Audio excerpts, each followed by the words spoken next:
Angkatan bersenjata Rusia mengakui militer Ukraina mulai melakukan serangan balasan di arah Artyomov Bakhmut.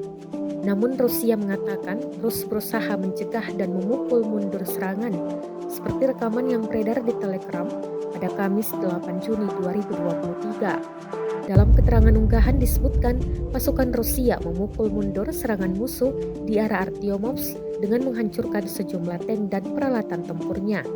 Mulai dari artileri hingga rudal dikerahkan pasukan Rusia demi menekan pergerakan Ukraina. Bakhmut menjadi salah satu lokasi pertempuran paling berdarah antara pasukan Rusia dan Ukraina sejak Kremlin melancarkan invasi tahun lalu. Tentara bayaran Rusia sebelumnya mengklaim kemenangan dan menguasai kota itu bulan lalu, meskipun Ukraina mengatakan pihaknya terus memiliki pijakan di tepi barat daya kota.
Rusia melaporkan secara total 438 pesawat Ukraina, 238 helikopter, 4.527 kendaraan udara tak berawak, 424 sistem rudal anti pesawat dieliminir sejak awal operasi khusus.